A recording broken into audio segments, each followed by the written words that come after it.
equal spin. The propaganda's a win, stress feeding on my tension. My countrymen, they love their fiction. The words upon now, it's made with good intentions.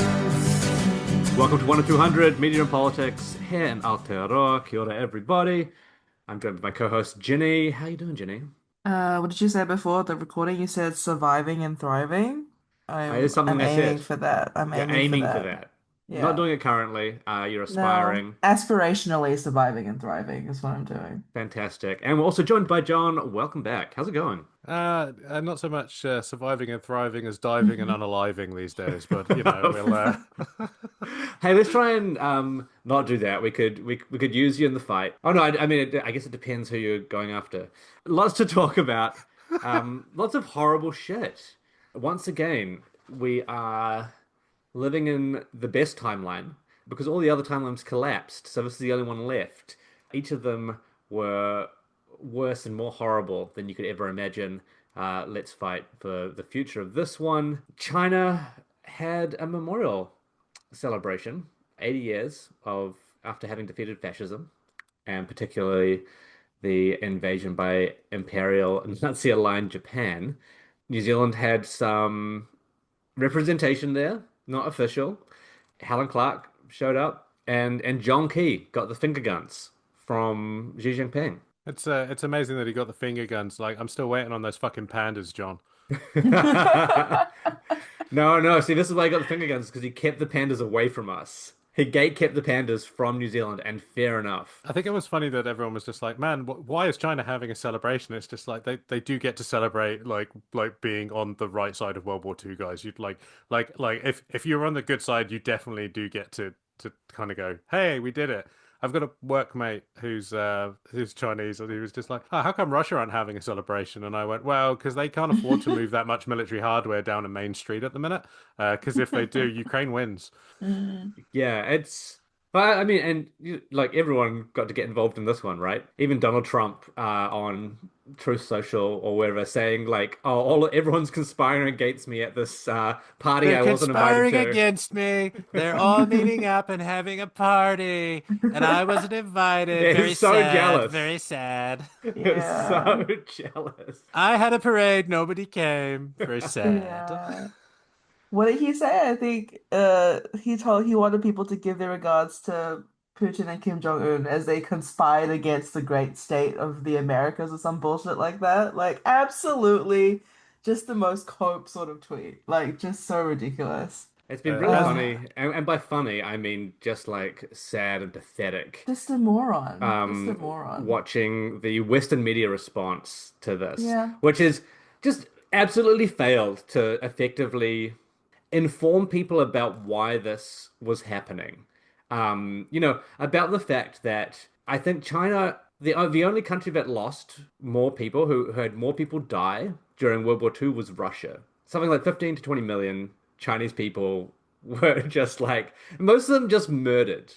I don't think I've seen that stat anywhere in Western reportage, and particularly not in New Zealand coverage, which has been it's taking New Zealand mentioned to new levels by focusing entirely on how embarrassing it is that John Key and Helen Clark were even there. I think it's interesting to call it embarrassing because, you know, Helen Clark and John Key together at last is like kind of a lot of the moderate centrists' dream in this country, isn't it, these days? Yeah. It's just like, oh my God, they finally got together.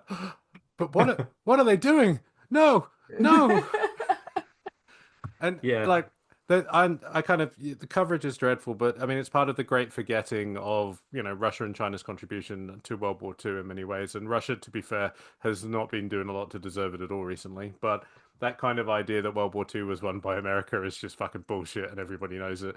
But the fact that, you Mhm. know, the like the Pacific Theater against Japan, like they suffered hideous casualties. The war crimes were atrocious, and they're just not taught about in the West. And you know, my biggest disappointment this week, though, was that there wasn't more focus on Xi Jinping's sick, nasty sunroof car with the microphones coming out of it that he drives in the parade. Like, Yeah. like it's like he looked at the Pope Mobile and went, "No, it's got to be cooler." I don't need bulletproof glass. Like I need to go through the Macca's drive-through at 2 a.m. in this thing and order the most chicken nuggets any man's ever had. It's really great. I looked at it. It's kind of the car that I feel like JFK wishes he'd been shot in. Like I think that's the kind of the vibe that I got from that. If you just saying, that's the kind of car where like if you get like a really really good pap shot of like someone getting their brains blown out, that's like the peak car you want it to happen in, right? Like it's Brand just new sentence alert. just Actually, saying it's we'd know, so it'd just be swag. like there'd just be a gunshot, and just through the massive sets of speakers, you'd hear, "Ow!" Yeah, it's just amazing. Like it's beautiful. I will say one thing about this coverage, just to echo Carl's point, is like I think it has been really, really strange the way it's been framed up in Western media as like a way to, as if the main goal of the parade was to communicate military strength. Like I think if you read like Reuters or AP, they spend most of their coverage of the event going, here are all the like tanks or the planes or the cars that China had. And the pull quotes that they're picking are really, really ridiculous. It's like, I think I read one in a Reuters article that said, it's like obviously quoting from his larger delivered speech, which was quite long, about China's power for self-determination and also how it was a country that had basically come together because of communism and didn't want to be bullied anymore. But the pull quote they picked in the Reuters article was, the Chinese people are, and then like dot dot dot, not afraid of violence. And I'm like, you cut out like 20 minutes of talking before that. What do you mean the Chinese people are dot dot dot complete silence and then you end with not afraid of violence? Like that's not I think framing it that way is so deliberately disingenuous, right? Like it's really framing it up as if like we Xi Jinping's having a big dick contest with the US about how much military power they've got. And it's like, sure, does every military parade have element of that? 1000%. But I think the way it's been covered is just completely ridiculous. And the commentators invited to comment on this, pretty much none of them are from Asian academia or Asian politics. They're all Western commentators. And the way that they talk about this is just so completely ridiculous. And they're all China hawks, right? Like, They're all China hawks. It's the same people that you see on Twitter that piss you off every other week. It's all these people who are China hawks. So I just can't. the thing is, they had to do pull quotes like that. They have to shorten them in that way because otherwise they get things like only when all countries and nations treat each other as equals, coexist in peace, and support each other can we uphold common security and eradicate the root cause of war. Yeah, Like, it's You and can't like you can't publish yeah. that in the newspaper, man. Like that's just no, ridiculous. But no. you can give Simon O'Connor like a whole column to be like, I invited John Key to my wedding and he betrayed me by going to China. That was the most ludicrous thing. Like they're digging so far. You see all these reporters run up to Anne-Marie Brady, like Oh who's God. just out of this world, like xenophobic, right? She's just a racist. Run up to Simon O'Connor, who is like helped like run the IPAC stuff here, like the interparliamentary kind of organization, which is like angled against China, who's not even in parliament anymore. Who the fuck knows what he's doing anymore? And they're like, oh, you're gonna talk to John Kenny? He's like, nah, nah, Nah, I I'm not can't gonna be ask you. bothered. They couldn't get a No John Key quote. thanks. John Key was just like, I'm not talking to you. Like, it's so embarrassing. I Helen think Clark got up there and they're like, oh, Helen, how do you feel about appearing with these dictators or whatever? And she's like, oh, well, I had to find a balance. Like, she kind of is resiling from it because she's a bit of a coward still. But it's just there's so much stuff that happened. Like, this is an enormous geopolitical event. Like, you can be on whatever side of this you want. You can even be a China hawk, whatever. Like, fuck you, but whatever. Okay, so Simon O'Connor's post politics Wikipedia is incredible because there are two headings under post politics, which is claims of PRC hacking and then conservative commentator and podcaster. And I'm just like, oh shit, got him. Oh God. If Oh. It is. you I mean, we are our media when it comes to framing this stuff is kind of like maybe a year or two away from going.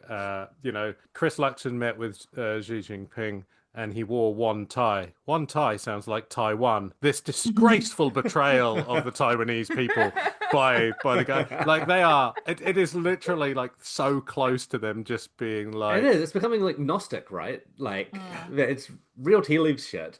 And this, even if you are even if you want people aligned against China, you should want to know what's actually happening at this event that has some of the like biggest world leaders trying to form a new multipolar hub. Like there's so much happening there beyond just the commemorations, and we're not informed about any of it because our media are both incurious and overtly aggressive and racist. It's just how is the New Zealand public meant to be informed when both their politicians, media, and supposed experts aren't even telling us about like the economic changes to the global world order that Putin and Xi are trying to establish. Oh, and Modi as well, right? Like was the Yeah, other Modi big was piece there, of yeah. news with the talks between Modi and Xi Jinping. And I it's so frustrating to have to go like to so many different places to try and piece together key details of what is happening in the world. Like, it's an absolute abrogation of journalistic responsibility by our newsrooms. Anyway, that's about all I have to say about that. I'm embarrassed. I'm embarrassed for you all. It's pathetic. I'm just sad that no New Zealand outlet used the dragon and elephant should dance together thing as a headline for coverage. Like that was pretty fucking good. Like, we should have had some of that instead of talking about why Helen Clark was going there, which she said she was doing in a private capacity, by the way. I think people kind of miss that. Is that she said that both her and Jonky were there in a private capacity and not representing New Zealand. So I just feel like everything, all the dialogue and discourse around it is just completely a non-issue, right? Like it's just I don't know, like if Helen Clark went to or on a holiday in Germany, are we saying that she supported, like the Third Reich? Like no, like it's just I Well, just you think might not be. it's I might not be saying it, but maybe someone at Radio New Zealand saying it. Like who knows, right? Anymore, but it's just so bizarre to see this is sort of the level of commentary that we've devolved into. Yeah. Because I don't even think it was this bad even 4 years ago or 5 years ago when I was still in the media ecosystem. It's truly like we're doing puff pieces now on like what people are wearing or like what their weekend plans are. Like we're not writing about foreign affairs anymore. And everything's written by Stuff Reporter or R&Z Reporter, like which are just people who are writing SEO AI generated clickbait content now. Like what's the point of having a newsroom anymore? Like it drives me crazy. Look, we've got to make China seem as scary as possible because the US is abdicating its position as the global superpower, and China's obviously making all the moves to kind of just say to people, "Hey, like I'm not like clinically insane. I'm not like actively hacking at my own limbs and Mm, destroying everything." And so mm, it's got to be, ominous music whenever you mention the word China just has to play in people's heads mm, now, because mm, otherwise people will go, shit, they do actually make everything. mm, They do invest in nations. They do a lot of the stuff that the US used to do before it started huffing its own fart so badly it gave itself brain damage. You know, yeah.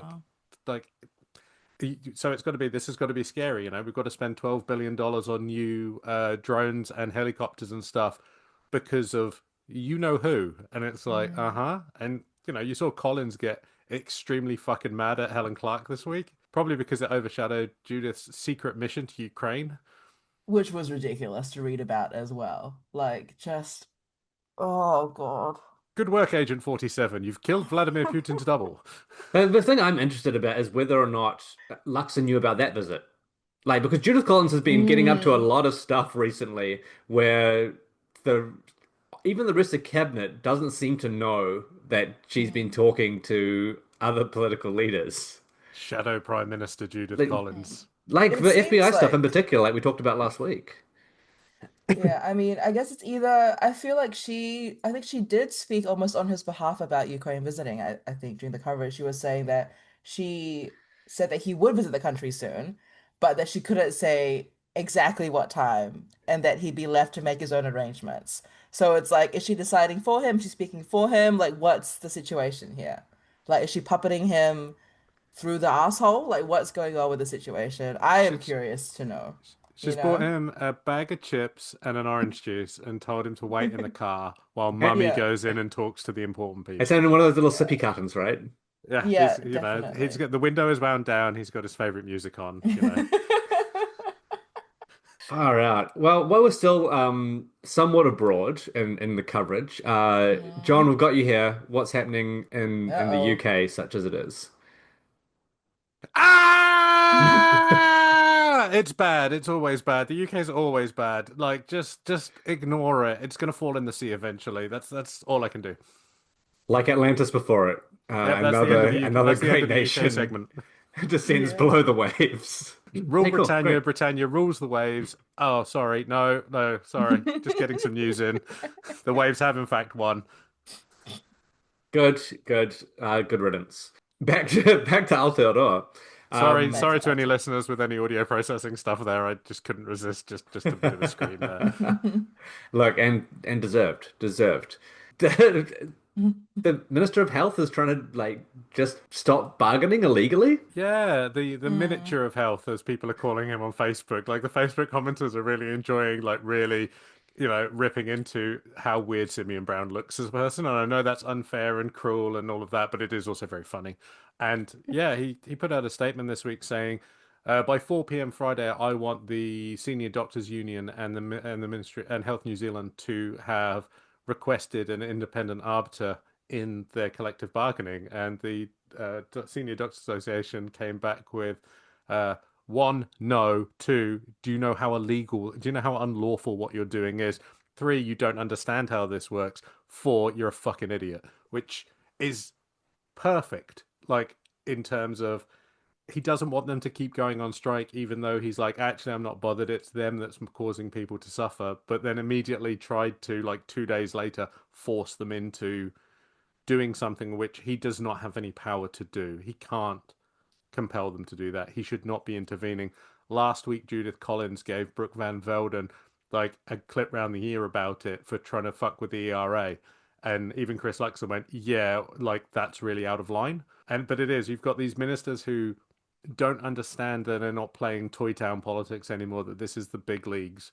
And they don't want strikes because strikes are bad for them and things are already bad. So they're trying to kind of run, like go, oh no, but if it goes to a thing, then it's not our fault because then we won't be responsible in any way. I mean, the Senior Doctors Union statement even cites it goes, it's funny the minister wants to compel this when it's actually the government's decision to underfund the health service, which has got us to this problem. So saying that we need to fix it is like, well, I think maybe there's something you could be doing here. It's pretty funny seeing them run out different Health New Zealand figures, right? To say, oh, we didn't even know that they wanted more than 1%. Like, yes, you did. You're lying, but like, what is the minister doing, or like, what is leadership doing? Like, The minister shouldn't really be doing anything. That's the thing. The whole point is this is a collective bargaining between Health New Zealand and their doctors. Mm. The doctors are choosing to go on strike, which is their legal right to. But the ministers should be like every day should be shut the fuck up they should Friday, be.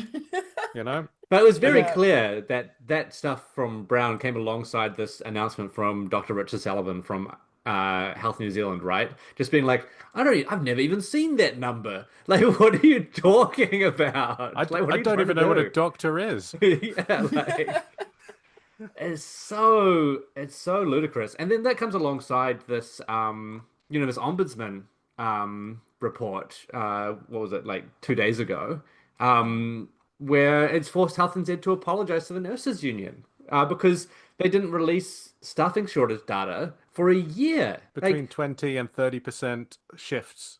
Like they were short of staff for years, and you'd be unsurprised to know that Dunedin Hospital was one of the worst in the country for this. And Mm. it's just this. And if you think about it, they didn't release this information at the same time as Lester Levy was going in with his machete attempting to find savings, which he couldn't do either.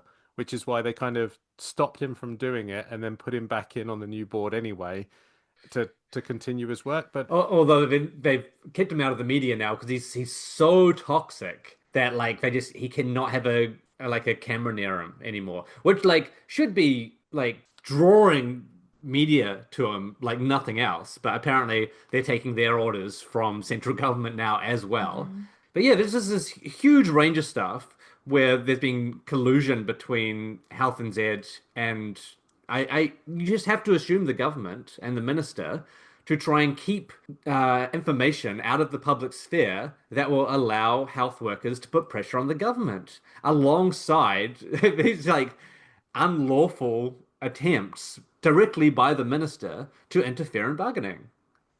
look at Like it's this unprecedented. look at this on a global thing. The election is about a year away.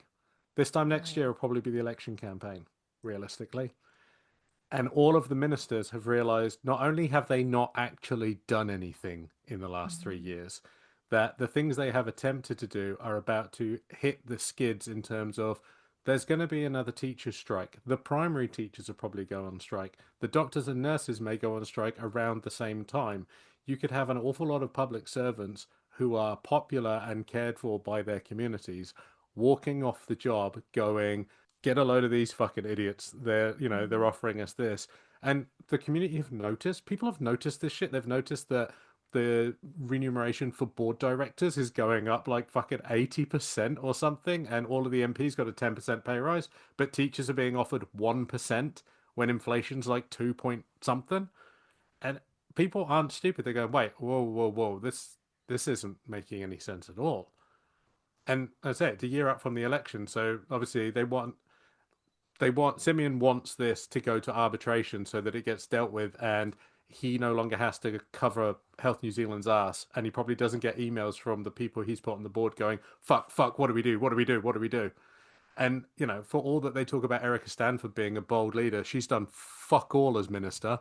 She's done nothing but set up a load of working groups and announce some funding. So this boosterism of her there's been recently Funny, isn't is it? going to absolutely like die when it comes into contact when they start to try and fit the new curriculum next year and it doesn't actually work because they haven't had enough time to prep for it. Like all of this, oh, isn't she great? Isn't she wonderful? I'm like, yeah, this government governs by press releases. They don't actually do anything. They say, hey, we're going to do this thing, and the way they frame it makes it look like it's happening right now, but it's not. And like, I don't know how this is feasible because they can see the panic is starting to, you can see the panic in their eyes when they start to do this stuff. You can see them starting to sweat a little bit too much about, oh shit, people really don't like us and things are actually going to get worse and we've got to get elected. Um, uh, Make Willis the Prime Minister, I guess. not if Jordan Williams gets his way. No, I know, right? Also, it's actually really interesting to see. You mentioned the way they frame it up is to make it seem like everything's happening when nothing is happening yet. But that's a failure of the media, right? And the way that they've access journalism has become the main way to report on politics. All they've got is what they're being given. But there's so much information there if they look beneath the surface. One of the really interesting things, though, is that everyone's clearly got in the parliamentary gallery clearly has a different access point because you're starting to see uh, people being briefed against each other within the National Act and New Zealand First parties. So you had some of that boosterism of Erica Stanford, and then some stuff started coming out saying she was racist, right? And you're like, this is not this is not Labour briefing against her. This is not like the left wing. This isn't coming from a hard-hitting investigative journalist. This has been briefed to a journalist from one of her political enemies within the party. And it's funny, but it is really just another symptom of how defunct our newsrooms are at the moment because they seem not to be able to find information by themselves anymore. Even when the information is just lying on the table. The problem with this government is that obviously letting New Zealand First and ACT actually do all of the governing means the National Caucus has just spent the last 2.5 years making their knives extremely sharp. They've just been all sat there sharpening their knives, looking at each other, grinning, and eventually we're going to do 2020 again. We're going to have the year of the three leaders. Luxon gets rolled. Whoever replaces him then gets knifed, I don't know, either before or after the election, and then within 12 months you have three National Party leaders, and I don't know, somehow Chris Bishop is the Prime Minister after that. Oh No, God. Simon Bridges. Simon Bridges. No. Simon O'Connor's brother-in-law, Simon Bridges. Oh. We are, whoa, whoa, whoa. Oh. It's all coming together. That's journalism. Yeah, it's lucky there's such good economic managers because no other party could survive this. Sorry. Oh, shit. But you mentioned this, right? The way in which the National Party hasn't really been doing shit, right? They've been running around just trying to do stuff by diktat, destroying public services, announcing things that they can't actually make happen, and then leaving this huge vacuum for the ACT Party and New Zealand First to fill with even worse stuff. And one of the results of that this term has been this just, I would say, unprecedented acceleration into stochastic terror against political opponents and against other vulnerable communities by both the MPs of the ACT Party and the MPs of New Zealand First. And because the National Party is doesn't want to collapse the government, you get Luxon standing up and saying like, oh, I have no responsibility for what the leader of another party says. While you've got these headlines like Deputy Prime Minister says horrific dehumanizing thing and overtly targets members of the community. And that's once again come to a head yesterday with New Zealand's first openly non-binary MP, Ben Doyle of the Greens, having to stand down and resign yesterday because they are still getting threats, it seems, that they still have investigations open with the police, which the police have like issued warnings against people on a number of the investigations that were initially made. They've resigned because their family has asked them to do so. They tried valiantly to stay in Parliament. I think we'll all remember the stand-up that Ben did after the initial attacks, but you can't fault them taking the safety of their family seriously. You can't. And let me just take a big huff of like centrist carbon monoxide here. The important thing to know here is that what this is very bad for the Greens. It's obviously very bad for the Greens that you know, did you know that this is the fifth MP who have had to depart Parliament and the blah blah blah blah blah blah blah, and then they name them and then they're just like, oh, and then there's a Fesso who died, and I'm just like, what the fuck are you doing? Like, what the Been fuck foul. is this? What the fuck is the point of this? You've got the Deputy Prime Minister basically mainlining fucking far-right conspiracy threats through Sean Plunkett into the media and causing, like, the kind of abuse that fucking, like, I don't think Fire Georgina had to put up with this shit 25 years ago, and she had to deal with fucking Winston in Parliament as well. Things have got so much dramatically worse for MPs, especially in the last decade. And yet the first thing is, oh, well, it's more trouble for the Greens. I'm just like, it's more trouble for fucking everyone. Like, have you any idea what it's like to see, like, the first non-binary MP get fucking bullied out before, like, 2 years are up? Like, how, like, crushing that is for people who work so hard against cunts like Winston Peters and cunts like David Seymour and cunts like Rhys Williams and cunts like Sean Plunkett who spend their entire fucking lives obsessed with minority groups because they've pretty much failed in their lives.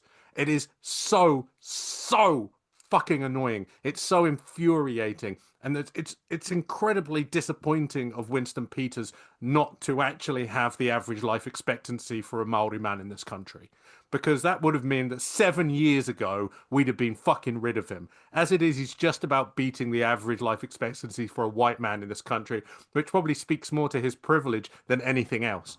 Like, I will dance on that motherfucker's grave when he goes. I will be celebrating for weeks because he is a fucking cancer on politics in this country.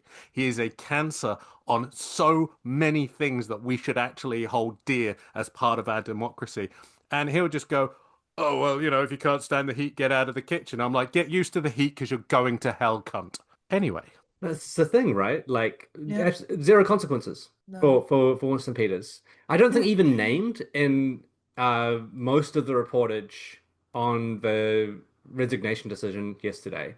Like, it was not made clear that the reason that the situation got to that extent was because Winston Peters, as Deputy Prime Minister, actively targeted an opposition MP with conspiracy rhetoric, like incredibly hateful conspiracy rhetoric, and gave permission, apparently for the media as well, because they just can't fucking help themselves, but just a range of the most hateful, unhinged people to start making death threats against an MP and their child. And our journalists, such as they are, feel like that's not a necessary part of the story to include. Instead, look, you did your centrist huff earlier about one aspect of the reporting, calling it a Greens drama or scandal. I saw at least two or three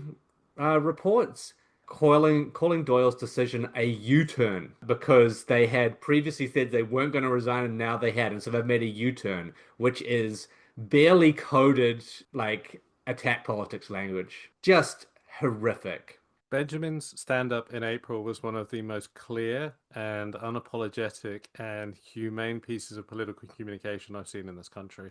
It was an absolute masterclass in how to deal with something which is so incredibly bad faith, so incredibly confected, so incredibly made up that they were word perfect. And you know how it worked. It worked because they immediately went to Winston, who immediately went, "I'm just a little birthday boy. Actually, you need to be talking to," and then misgendered Benjamin, and then said, "Oh well, there's going to be more to come out about this," and there fucking wasn't because he had nothing. Because Winston had nothing, and he thought it was all a game, and that Benjamin was fair game, because it's just part of the big thing. Because Winston never experiences consequences because he actually doesn't have a soul, you know. And because media and reporters just choose not to force them on him. Like they could have hounded Winston Peters out of Parliament. They could have just put up, hey, like they could be doing that right now. Like what you said, what you did while you're Deputy Prime Minister has caused death threats towards a child. Let's like just really take that specific thing that happened, right? When are you going to resign? When are you going to resign? When are you going to resign? They could get rid of him, and they could have done this for the last 40 years, right? They could have pushed him out. Like it would be so easy to do. I'm not even kidding. You could make him so toxic. And he already is, but he gets so much fair play by the media to the point where, and it has been this way for a while, but this latest is just the clearest example of so far. I'm sorry, your newsrooms are just bigots. Like, sorry, if you're all the people reporting on this, you're bigots. You must be in on this. There's no way that objectivity gets you to the point where you're doing what you're doing. Like, this is not you're not following guidelines anymore. You're not doing your job in any sense. People who are working with the people who are doing these reports, you're bigots too. I'm sorry. Like, sometimes I'll talk about, look, I'm not against like every individual journalist. Like, I know there's some media frameworks that are evil, blah, blah, blah, blah, blah. There are still good journalists out there. Are there? I fucking don't know. Why aren't you reining in your boys? Like, why aren't you going and just dressing down the people in your newsroom who you work with every day for writing this bigoted hate report that leads to death threats against a child while exonerating the person in power that triggered it? How do you live with yourselves? How do you wake up and go to these jobs in the morning and work next to these people? Like there's no excuse anymore. Like do you just like keep saying, "Oh, it's my job. Oh, this is what I was told to do," until they've got people fucking roaming the streets looking for someone to string up? Like it's not even I'm not even exaggerating. We're seeing this happen across the Western world, this shift. And he's like, it can happen here. And this is a really strong and clear data point on that journey for New Zealand civil society. And you either say, we're not going to do this, or you do what it seems almost every newsroom in the country is doing at the moment and let it happen. I like horrific. I think if we wanted to wrap this up, we need to just talk about Benjamin. They've made the right decision for their whānau. Their tamaiti have asked them, please just get out of politics. As a parent, if my child asks me, look, this job that you're doing is not safe and it's unhealthy, and like we need you to stop, I am gone the next day. You know. Because there are some things that are more important than politics. There will be more Green MPs. There are people who support the kaupapa that Benjamin brought into Parliament. And I'm sure that Benjamin will continue their strong advocacy for rainbow communities and continue their work outside of Parliament. But also, I really hope that they take advantage of parliamentary privilege in their final appearances in Parliament to light those motherfuckers on fire. nice and easy. There are so many things they can say which are protected by parliamentary privilege, which are pretty factual and pretty underreported, which would be extremely funny for somebody to say with a press gallery looking on. After all, that's what Winston does. I know that this don't sink down to their level thing. Fuck it. You know, I think one of the things that has been said on this podcast before is that no, we don't need to sink to their level, but there are times when we need to fight them just as hard as they fight us. And if Benjamin's on the way out, I hope that they are leaving and are satisfied with everything that they have managed to do. But, you know, I would say, Benjamin, if you are listening, take the opportunity. You've got one shot at this. You could have an awful lot of fun. Yeah, and I think, that's as like angry as we all are about the situation, as you say, it just does come back to like this is someone's safety and health. And it would be nice to have even seen that put at the forefront of the reporting, the way that Parliament needs to change, the way that our political conversation needs to change. But it feels like we're further from that than we would like at the moment. I've got Benjamin's statement here because I got emailed it yesterday as a member of the Green Party, and it's just about Fano is the most important thing for me. I leave Parliament with pride. I'm leaving, but I'm not disappearing. And just after having baseless and violent accusations thrown at me in an onslaught of hate, vitriol, and threats of real-world violence, that's what they said yesterday. And then read the reporting, and it's, ooh, they changed their mind. Oh, it's a win for the right side against the left. That's not here. That's not what's actually happening. That's all through the prism of the media. And as you say, Carl, they should be fucking ashamed of themselves. Final topic. Christopher Luxon opened Amazon and IKEA. He wishes he opened Amazon and IKEA. God, what a piece of Wow, what a shit. great prime minister. What a great prime minister. Bring jobs, bring infrastructure. Yeah, bringing Swedish meatballs to Auckland. What a fucking piece of shit. Like, pissing me off. You know it's bad when media immediately are forced to rewrite their articles because the PR that they got handed and published without thinking about it, saying Luxon announces $7.5 billion, baby. like from like Amazon investment, which is I think is like them paying for power or something like insane. No. It's This, it's better. It's better than that. The 7.5 billion is their entire projected spend over about 15 years, yeah. but it doesn't just include the power they're paying for it. They also are including all of the economic stuff that goes around servicing a data center. It is one of these complete like fucking tech bro bullshit. My app that makes you shit yourself is gonna be worth $100 billion kind of thing. And everyone fell for it, and it was a beautiful day for. Did you notice why the media turned on Luxon on this? They turned on him because they felt betrayed by him. Yeah. You gave us you gave us things that weren't true. You never do that to us. Yeah, somehow you gave us things that were untrue and were immediately verifiably untrue. And Yeah. we got called out for it. And it was pure data. It wasn't there was no opinion that could be interjected, right? Like because it happens every day. Every day this government and Luxon just spout some shit and the media go like Luxon says, David Seymour says. And like, that's not true. And they don't care about it. But this was such a big fucking number. And it was so clearly untrue. And it made them look like such idiots that they all flipped on a dime. Because they're like, oh, you broke our hearts. I like that Newsroom and stuff both sent a journalist out to the site where Amazon said they were building their data center to Yeah. find nothing there and took a One picture of security it not guard. yeah they took a picture of it not being there and went where are the data centers? And Amazon's like, we cannot reveal where the data centers are. And it's just like, if you guys have built a data center, someone would have noticed, you Yeah. know? And it just the story fell apart. Like it was like watching Lupton try and do the story is like the raccoon with the The cotton cotton candy candy? in the water. Yeah. He was just 100%. like, look at my data center. And then he's just like, dips it in the water.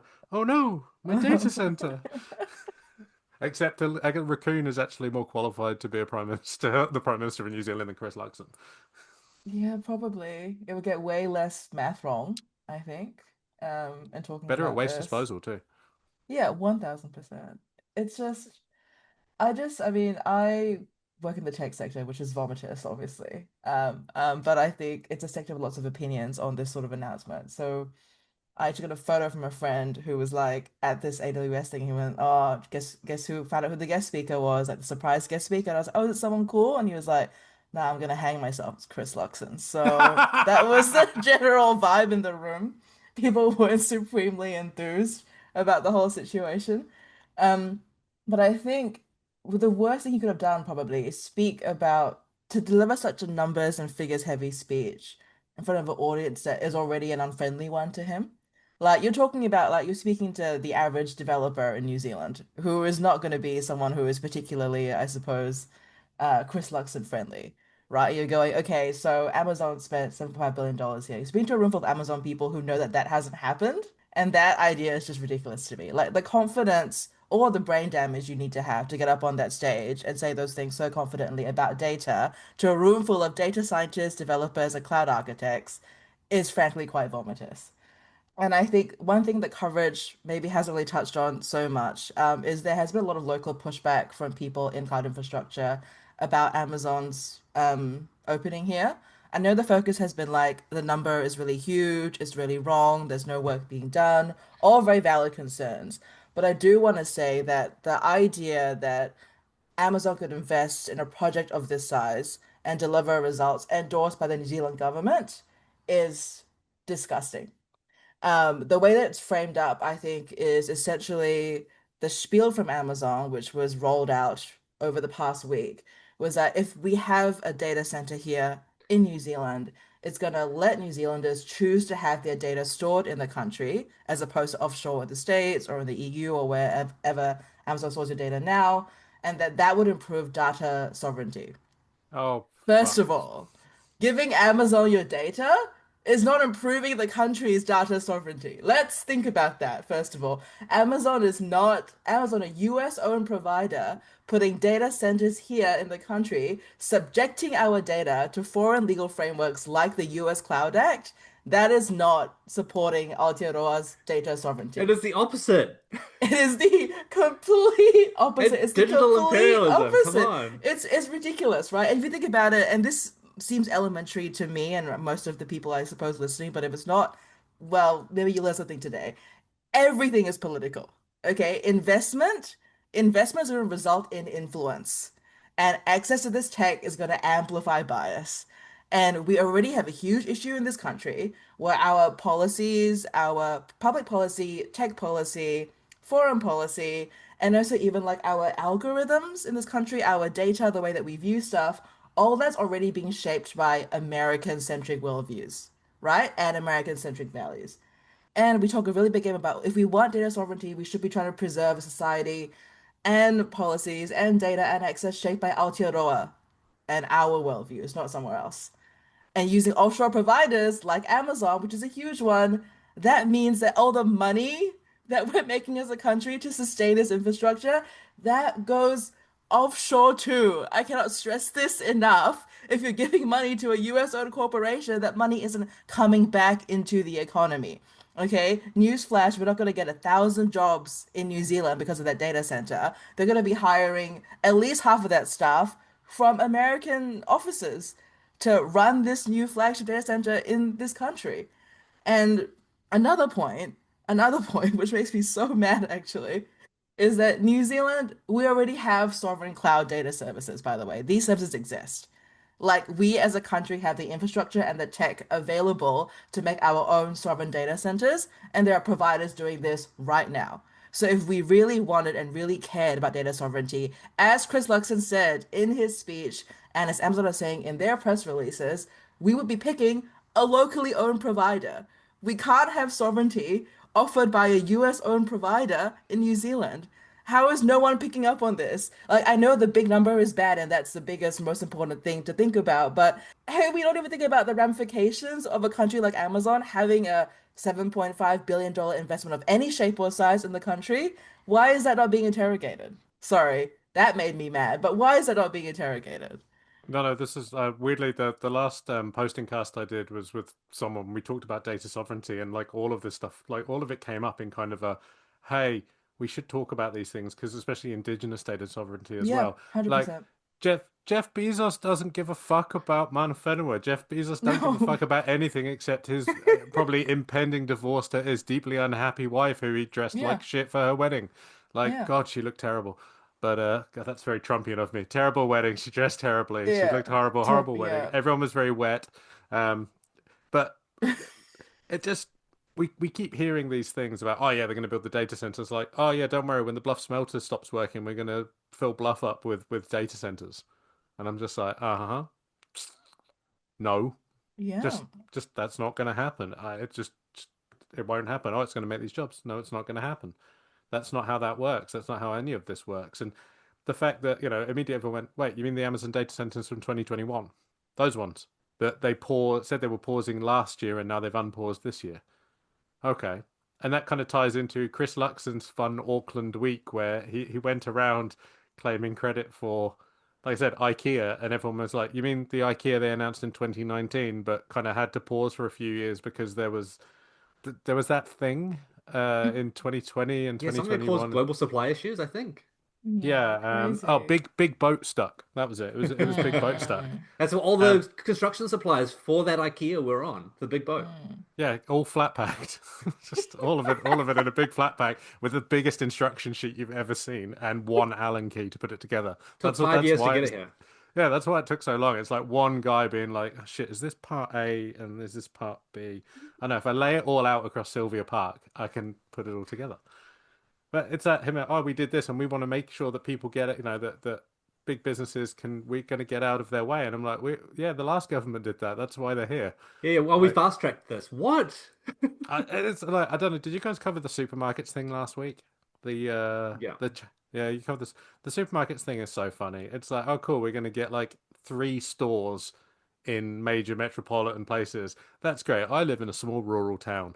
I've got Countdown and two New Worlds. I don't have a pack and save within an hour of here.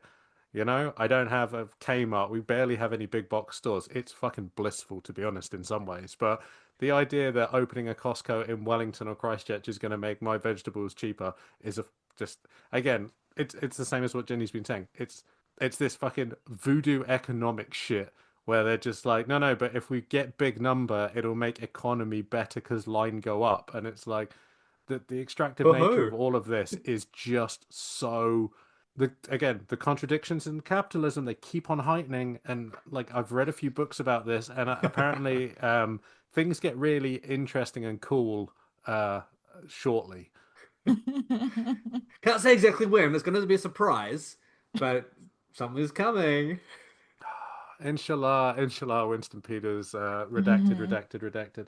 Um, Yeah, it has been a week. It has been a week where a lot of those contradictions, not just around the the policies and implementations of corporate governance, I guess, or corporate-led governance have been very stark, but ones where the the media is being actively pulled by those in a way that is revealing our information ecosystem to be also completely defunct. And I mean, you would have known that for 7 years if you've been listening to this podcast since the start, but I think it's becoming a lot clearer, even to the media themselves.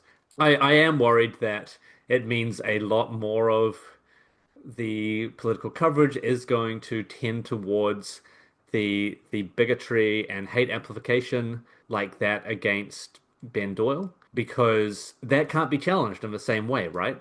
Like that is not just a but your numbers are wrong. That is a you are evil. And they just could say, oh, we're just being objective. It's just an opinion, or etc.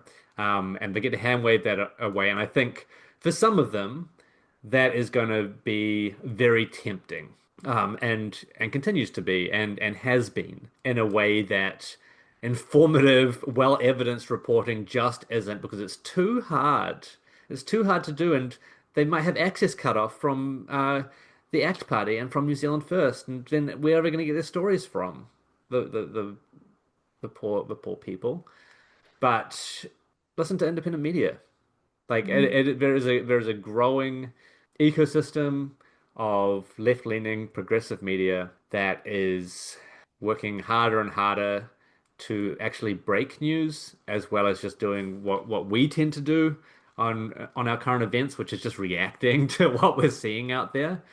Bernard Hickey has been doing fantastic investigative reporting that is leaning a little bit further left, like with every passing day for the last few years now. BHN is out there. They're a little bit more to the center than us.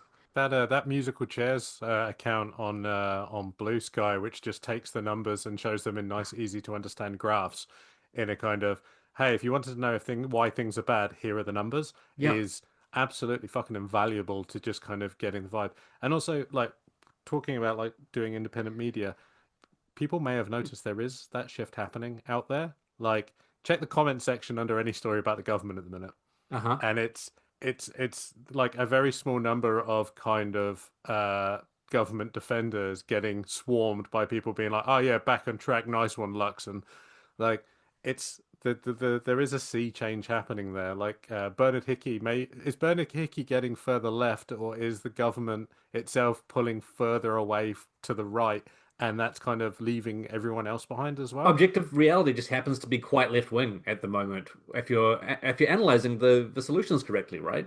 Yeah, no, I agree. The audience is there, and yeah, just a big thank you to everyone who's listening today, and who has been listening, and helping to build that ecosystem. Because without people out there listening to us, and sharing it and talking about these things, and to these other media orgs, right? People who are following the blogs and websites of the journalists and commentators who just have to say something, who have an area of expertise and are willing to get stuck in on their own time and often for a pittance. Like none of us are doing this to be millionaires. Yeah, all the support that you show to these people is making a real difference. I guess lastly, to my co-hosts today, thank you to you as well. John, where can people find you? I'm on Blue Sky at whatever my Blue Sky address is. I also have Posting Cast, which I do like every couple of months now when I have someone interesting to talk to. And yeah, you won't find me in the real world at the minute because some of us have to get paid for a living doing other stuff. I would say 95% of us need to do that in this space. And Ginny, thank you as well. Are people going to No find you? problem. Yeah, you can find me. I'm Eggs for Dogs on pretty much every social media platform that you can find me at. If you do DM me, don't DM me weird stuff, okay? But do DM me about Sonic Adventures. That weird stuff is okay. Normal stuff like Sonic Yeah, Adventures. normal stuff. Yeah, 100%. Fantastic. Thanks again to everyone for listening in. We have a couple of issues podcasts coming soon as well. Probably mid next week. Maybe one today on Saturday, before this episode goes live on Sunday. Keep an ear out. Like, share, subscribe. Patreon and the summary. Thank you very much. We'll catch you later.